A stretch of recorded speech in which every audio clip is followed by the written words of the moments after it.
नमस्कार, मैं हूं चितरंजन कुमार और आप देख रहे हैं हमारा news channel true news TNBR। दोस्तों, आज मैं आप लोगों के बीच किस प्रकार से मनुवादी पत्रकार, किस प्रकार से एक सामंतवादी पत्रकार, किस प्रकार से एक दलाल पत्रकार अपनी दलाली से जो थाना में बैठ करके करता है और लोगों की उसकी दलाली के वजह से लोगों का जीवन किस प्रकार से परेशान होता है, उसके जीवन पर क्या असर पड़ता है, हम उन्हीं खबरों को एनालिसिस करने का कोशिश कर रहे हैं।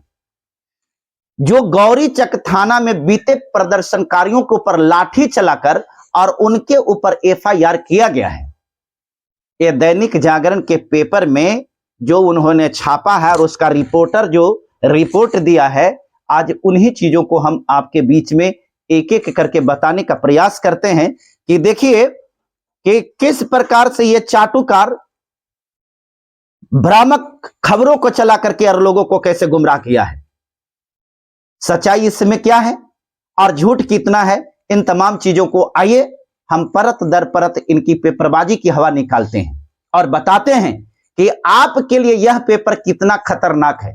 साथ ही इस पेपर के जो संपादक हैं उनसे भी मैं निवेदन करता हूं कि किस प्रकार आपके पेपर की विश्वसनीयता पर आघात पहुंचाने की कोशिश किया जाता है और इस प्रकार के रिपोर्टर जो आपके चैनल के साथ में जुड़ करके काम करते हैं, वो आपकी पेपर की विश्वसनीयता को पूरी तरह से बर्बाद करके समाप्त करने पर तुले हैं।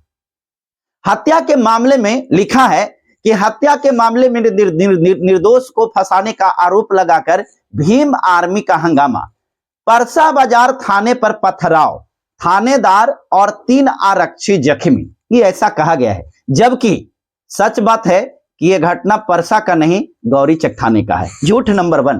अब आइए, पटना गया NH1 के गौरीचक बाजार के पास भीम आर्मी के बैनर तले ग्रामीणों ने जमकर हंगामा किया। इस दौरान सड़क को जाम कर दिया गया। सभी हत्या के मामले में निर्दोष को फंसाने का आरोप लगा रहे थे। घटना सोमवार देर शाम की है। सैकड़ों ग्रामीण पहले गौरीचक थाना पहुंचे और बाकरचक में हुई हत्या के मामले में पुलिस से उलझ गए। अब देखिए, पुलिस से उलझना अपनी मांग को लेकर के अगर हम बोल रहे हैं, कह रहे हैं, बात कर रहे हैं, तब पुलिस से उलझना कहां है। लेकिन ये चाटुकार पत्रकार को जो दैनिक जागरण का है उसको उलझना लगा। देखिए किस प्रकार के झूठ खबर में छापा है। तीसरा पॉइंट है उन्होंने जो छापा है, देखिए ये लिखा है, पुलिस ने उन्हें काफी देर तक समझाने का प्रयास किया लेकिन वे मानने को तैयार नहीं थे। समझाने की क्या बात था, लोग तो वो समझा रहे थे कि आप हमारा FIR कर दीजिए ताकि हम चले जाए, ये भी झूठ थी। वहां नोक झोंक होने लगी। बात बढ़ने पर सभी थाना के मेन गेट से गुजरने वाले NH1 पर जमा हो गए और हंगामा करने लगे। हंगामा नहीं, ये कह सकते हैं कि अपना हक अधिकार मांगने लगे, FIR करने के लिए उनसे निवेदन करने लगे, बहस करने लगे। जरूरी भी था। इस दौरान काफी देर तक पुलिस के विरुद्ध में नारेबाजी होती रही। सूचना पर गौरीचक के आसपास की पुलिस मौके पर पहुंची और सड़क पर प्रदर्शन कर रहे लोगों को समझाने का प्रयास किया। समझाने का प्रयास नहीं किया, उनको दिग्भ्रमित करने का प्रयास किया, उनको दबाने का प्रयास किया, ये बात ही लिखा, लेकिन लिखा कुछ और है। इतनी बात बढ़ गई कि सभी पत्थरबाजी पर उतर गए। ये तो पूरी तरह से सरासर झूठ बोला। पत्थरबाजी तो इनके दलाल लोग किए थे जो बाकरचक के थे। पुलिस ने उन्हें खदेड़ा तो सभी पथराव करते हुए फरार हो गए। पथराव होने से 3 पुलिसकर्मी जख्मी हो गए। पुलिसकर्मी तो जख्मी हो गए, लेकिन महिलाओं को सिर तोड़ा गया, पुलिसों को माथा और लोगों की हाथ तोड़ी गई, हड्डियां तोड़ी गई। उसके बारे में क्यों नहीं पेपर में लिखा? जिन्हें लिखा है कि जिन्हें इलाज के लिए अस्पताल भेजा गया। मामले में कुछ ज्ञात और 20 अज्ञात के विरुद्ध प्राथमिकी दर्ज कर ली गई है। आपका तो प्राथमिकी दर्ज हो गया, और जिनको आपने मारा वो जून में बाकरचक गांव में एक युवक की गोली मारकर हत्या हुई थी। मृतक की मां मानती देवी ने गांव के ही 25 लोगों के विरुद्ध गौरीचक थाना में प्राथमिकी दर्ज कराई थी। मानती देवी ने पुलिस को बताया था कि उसके पुत्र मीकू दास की गांव के ही एक जाति विशेष के लोगों के साथ उनकी मित्रता थी, जिसे ये लोग नापसंद करते थे। कई बार इनकी मित्रता को तोड़ने का भी प्रयास किया गया, धमकी दी गई, फिर भी इनकी दोस्ती नहीं टूटी। इस दौरान घटना के दिन एक शादी समारोह का भोज था, वहां मीकू को जाने के लिए मना किया गया था कि आप वहां मत जाओ, फिर भी वहां पर ये गए थे और वहीं प्रतिशोध में उनकी हत्या कर दी गई है, ये ऐसा कहा जा रहा था। और पेपर में इस बात को लिखा है जो कि सरासर गलत है। हत्या करने वाले वही यादव समाज के लोग हैं जिनके यहां भोज पर गए थे। आगे लिखा है आरोपियों की गिरफ्तारी के लिए छापेमारी की जा रही है, लेकिन ये जो पुलिस वाले किए हैं उनके ऊपर जांच नहीं हो रही है। क्यों भाई, आपने जो किया है वही सरासर गलत है। आगे लिखा घटना में परसा बाजार थाना को एसएचओ रानी कुमारी, गौरीचक थाना के आरक्षी धर्मेंद्र और रोहित कुमार जख्मी हुए हैं। आरोपियों की गिरफ्तारी के लिए छापेमारी की जा रही है। और ये जो स्टेटमेंट है राकेश रंजन जो गौरीचक थाना में प्रभारी एसएचओ बन करके उस दिन थे, उनका ये दिया हुआ है। देखिए कुछ लोग बेशरम होते हैं और कुछ लोग होते हैं ना जिनके अंदर में थोड़ी बहुत हया होती है, शर्म होती है। मुझे लगता है कि ये जो गौरीचक थाना है, इस थाना के पास में ना तो कोई नैतिकता है और न ही कोई न्याय देने की इनके पास में कोई मेरिट है, कोई क्षमता है।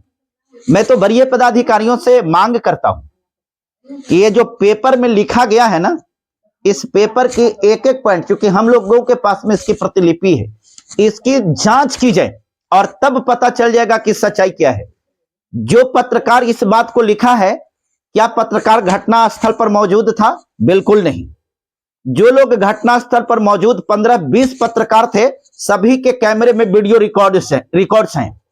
अगर कोई कहे तो मैं उन तमाम वीडियो को उपलब्ध कराऊंगा जिसमें यह पता चलेगा कि किसकी गलती कितनी है और कौन पिटाया है और कौन मारा है। दूसरी बात, ये जो पत्रकार हैं जो दैनिक जागरण के हैं, घटना घट जाने के बाद आकर के थाना प्रभारी से ये पूछे हैं। जो थाना प्रभारी एक एफआईआर करने के लिए 1-1 हजार आदमी से जाता है और उसका एफआईआर नहीं कर सकता है, तो जरा गौर करके देखिए कि वो थाना प्रभारी कितना ईमानदार हो सकता है। और उसका स्टेटमेंट लेकर के दैनिक जागरण के ये पत्रकार, ये चाटुकार, ये दलाल इस प्रकार के चीज को छापता है, ये कितना बड़ा लोगों को, जनजीवन को ये असर डालने वाली हो सकती है, आप कल्पना कर सकते हैं। दोस्तों, आप लोगों से निवेदन करूंगा, ये दैनिक जागरण और ये जो मनुवाद पत्रकार हैं जो आपके लिए कितना बड़ा साजिश रचते हैं, कितना बड़ा खतरा है, आप इसके बारे में नहीं समझ सकते। इनकी पेपर का इग्नोर कीजिए, इसको बाइकआउट कीजिए और जो मनुवादी मीडिया है उसका बाइकआउट कीजिए। आज आपका सच्चा साथी जो है ना, आपका जो सोशल मीडिया है, सोशल मीडिया पर वास्तविक खबरें आती हैं जो कि स्पॉट पर जाकर के, धरातल पर जाकर के और वहां से ग्राउंड रिपोर्टिंग होता है। और ये मनुवादी, ये चाटुकार, ये जो मीडिया होता है, जाकर के थाना में दलाली करने के सिवाय इसका और कोई काम नहीं है। ये सिर्फ थाना में जाकर के भड़ुआगिरी ही करता है। इसके पास में किसी भी प्रकार की कोई चीज नहीं है और ना इसके अंदर में कोई मेरिट है। इसके पास में इतना दम नहीं है, इसके अंदर में इतनी हिम्मत नहीं है कि धरातल पर जाकर के रिपोर्टिंग कर सकता है। इसके अंदर में इस प्रकार की मानसिकता है कि आपको हमेशा सताने का प्रयास किया है और आपको आगे न बढ़ने देने में यही मनुवादी मीडिया का सबसे बड़ा हाथ है। दोस्तों, इस पेपर में जितनी भी बातें कही गई हैं, हर एक बात पूरी तरह से 100% तो नहीं कह सकते, लेकिन 60 से 70% तक गलत है, मात्र 30% इसमें सच्चाई है। इन्होंने बताया कि परसा थाना में घटना घटी है। अरे परसा थाना में नहीं, आगे इन्होंने खुद ही लिखा है कि गौरीचक थाना में हुआ है। परसा थाना के तो एसएचओ रानी कुमारी थी और कहने कि उनकी माथा फूट गए। किसी को माथा नहीं फूटा है, अभी यह जांच का विषय है, जांच करके देखिए। अलग बात है, इस घटना में बाकरचक के जो यादव लोग थे, भीड़ को भड़काने के लिए रोड़ेबाजी उन्होंने किया था और ये थाना प्रभारी कृष्णा यादव का ये जो था, ये साजिश था, उसका प्लानिंग था। मैं वरीय पदाधिकारियों और जो भी नेता हैं या सरकार है उससे मैं मांग करता हूं कि इन चीजों को तह तक जाकर के और आप जांच कीजिए। दूध का दूध और पानी का पानी हो जाएगा और इस प्रकार से दलितों को फंसाने का कोशिश मत कीजिए। संजय कुमार जो गोल्डन दास का सहयोगी था, ये लोग न्याय मांगने के लिए जाता है, इसका अधिकार है, फंडामेंटल राइट्स है। और आप इसको न्याय नहीं देंगे, उल्टी लाठी बरसाएंगे, ये आपकी दादागिरी नहीं चलने वाली है, ये आपकी दादागिरी है। मैं आपसे यही चाहता हूं कि इस प्रकार से लोगों के साथ बर्बरता मत कीजिए। सब जा रहे हैं गोल्डन दास को गिरफ्तार करने के लिए, 13 को नामजद बना दिया गया, 90 को अज्ञात किया गया, और इसमें पेपर में कुछ और लिखा है, उल्टी सीधी बातें को लिखा है। 5 को जेल में भेज दिया गया। ठीक है, आपको रोड़े से चोट लग गई तो आपने FIR कर दिया, लेकिन जिसको आपने मार करके हाथ गोड़ तोड़ दिया, जिसको मार करके माथा तोड़ दिया, जिन महिलाओं के साथ में अभद्रता किया, क्या आपके ऊपर FIR नहीं बनती है? संजीव मिश्रा जो SSP है ना, मैं उनसे यह मांग करता हूं, अगर वास्तव में आपके अंदर में ईमानदार छवि है ना, तो आप इसकी उच्च स्तरीय जांच कीजिए, और जांच करके और इन लोगों को न्याय दीजिए। और नहीं तो आपको क्या लगता है, गोल्डन दास थक गया, संजय को आपने जेल में बंद कर दिया था, क्या लगता है कि संजय टूट जाएगा, झुक जाएगा? गलत बात। आपने ये करके जो है ना, और ये कह सकते हैं कि आप लोगों को और गोलबंद होने का मौका दे दिया है। क्राइम आपसे बढ़ता है, आप जैसे जैसे पुलिस पदाधिकारियों से बढ़ता है। यहां कोई क्रिमिनल नहीं होता है, क्रिमिनल बनाने का काम आप जैसे जैसे पुलिस वाले करते हैं। हथियार उठाने के लिए उनको आप लोग जैसे जैसे विवश करते हैं, वरना वो तो न्यायिक तरीके से सड़क पर उतर करके जो कॉन्स्टिट्यूशनल राइट है उसके अनुसार वो न्याय मांगता है। आप उनको न्याय देते कहां हैं? क्योंकि आपके अंदर में न्याय करने की क्षमता ही नहीं है। आप तो पैरवी से, आपने पैसा से नौकरी प्राप्त किया है, आपके पास पैसे हैं, बाप दादा बेईमानी करके पैसा अर्जित कर लिया है, आप तो वही में से हैं। दोस्तों, आप सभी लोगों से भी मैं गुजारिश करता हूं, जब तक आप खामोश रहेंगे आपको न्याय मिलने वाला नहीं है। आज जरूरत है गोल्डन को, आज जरूरत है संजय भारती को न्याय दिलाने की, क्योंकि आपके न्याय के लिए हमेशा वो लड़ा है। आज उसको न्याय दिलाने के लिए आपको सड़क पर उतरना ही पड़ेगा, क्योंकि जब तक नहीं उतरेंगे ना, तो ये दलाल लोग जो है, ये जो जिसके अंदर में जातिवादी मानसिकता है, जो अपने जाति को बचाने वाला है, ये आपको न्याय देने वाला नहीं है। और अगर आप नहीं जागृत हुए ना, तो हमेशा आपको इसी प्रकार से होगा। इसलिए जागिए और आप अपने वोट को, अधिकार को पहचानिए। एक एक वोट के लिए जो सरकार में बैठे लोग हैं, एक एक वोट के लिए तरसाइए, और उसका जो भड़ुआ और दलाल जो आपके पास में आकर के वोट मांगता है, उसकी पार्टी में होकर के उसको जूता मारिए और उसको बताइए कि तेरे रहते भर में हमारी बहन बेटियों का बलात्कार हुआ, तेरे रहते भर में हमारे लोगों के साथ में शोषण जुल्म हुआ, उस समय तू कहां गया था? आज वोट मांगने के लिए किस आधार पर तू आया है? मारिए उसको जूता। बिना जूता मारे हुए नहीं सुनेगा, वो दलाल है। आपका हित ऐसी कभी नहीं हो सकता है, वो आपका कभी हो ही नहीं सकता है, इसलिए कि वो चाटुकार है, उसका चाटने वाला है। दोस्तों, आप सारी बातों को समझ सकते हैं। हम मान लेते हैं कि हमारी बातें कड़वी हो सकती है, लेकिन यह भी तो सच है कि चींटी तो हमेशा चीनी में ही लगती है। हम चीनी नहीं बनना चाहते हैं, हम नमक बन करके ही ठीक है, क्योंकि एक पत्रकार अगर चीनी बन जाएगा ना, तब फिर दलाल हो जाएगा, चाटुकार हो जाएगा। मैं चाटुकार नहीं बनना चाहता हूं, मैं समाज का सेवा करना चाहता हूं, हकीकत जो सच्चाई है वो धरातल पर लाना चाहता हूं। अगर आप हमारे साथ हैं तो हमारे चैनल को सब्सक्राइब कर लीजिए और इस खबर को ज्यादा से ज्यादा लोगों तक भेज करके और इस हमारी आवाज को और मजबूती प्रदान कीजिए।